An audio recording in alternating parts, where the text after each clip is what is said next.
Hello, Hans Westerman here. We will continue with learning different aspects of Blender. This time we're going to be covering how we can change flat surface polygon faces to appear round and at the same time selectively uh, maintain a sharp edge on some of the edges. So let's get to it. The first thing that I'm going to do is move to the edit mode after I've made this selection under object mode. I've selected this object now. Hit the tab key, which brings me to the edit mode, and I'm going to now hit the Z key so that I can view this as a wireframe. Then hit the number 3, so I'm in the faces mode, and then region select all of the polygons, both on the front side and the back. Then I can go back to Z, hit the solid, and what I'm going to do now is, first of all, right click and see if we have anything down here which will allow us to change it from a flat shade to a smooth shade, and we have it right here, shade smooth. Once again, right click and then down to shade smooth. So now you can see that the appearance has become somewhat different, but it isn't exactly the way we wanted it to be. Let's go back to the object mode by hitting tab, and down here under the object properties, the viewport display, what I've done is I have the wireframe because I like having it there. So when we see it without the wireframe, you can see that it looks a little bit odd. So what we're going to do is we're going to sharpen some of these edges in order to make this a little bit more defined as far as a plastic produced phone receiver or whatever you want to call it. Hit the tab key again, brings us back into the edit mode. This time what I'm going to do is hit 2, and I'm going to selectively pick a number of edges and edge loops in order to make them sharp. So let's start out by doing the selections. I'll start out first of all by holding down Alt, and the first edge loop, as you can see, goes from the one corner of what was once a box to the other side here as well. And we're going to do the same thing now. Alt, click here, except for I should have had Shift, so Alt and Shift. Bring it over here, Alt and Shift, Alt and Shift. Next, I'm going to take these right here, but I'm going to start out by holding down Shift and Shift again, Alt or Shift and Control.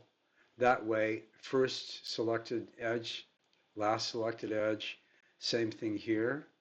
Shift, Shift Control, same thing here. Shift, Shift Control. And then we'll continue here as well. Shift, Shift Control, Control Z, so we don't lose what we already selected. Shift Control. I'm going to continue here as well. Shift, Shift, Shift, and Shift. And then we'll do the same thing here now. It would be Shift, and then Shift Control, there. Same thing here. Shift,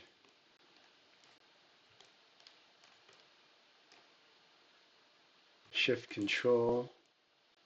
Almost done here. Now we're going to do some additional tricks. Alt and Shift. Circle there. Alt and Shift there. There. And there. As well as this one, and that one. Take this one down there as well. We're also going to take this middle one, which would be Control Z, we don't want that, so it would be Shift, and then right here it would be Control Shift, and I want to do the same thing right here too, so it's Shift and Shift on this one. Actually, let's hit Control and take back away this one, so you know how to do that. It's going to be again Shift here, Shift, underneath, again, it'll be Shift and Alt, Shift and Alt, Shift and Alt. And as you can see, this is the same situation as we had before with the box. And we'll have the same Control Z where we have to do Shift instead and then pick these guys individually. And you'll see why we're doing all of these in just a moment. So it would be Shift Alt, then it would be Shift Alt again, all the way around like this, then Shift. As we're doing the selections. Okay, just about done here. Now I am going to look at the top. What I want to do is I want to hold down Shift, Shift Control, and then do the same thing over here.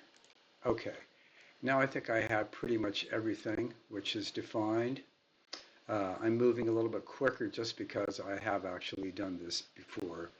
So let's go ahead and see what happens if we right-click,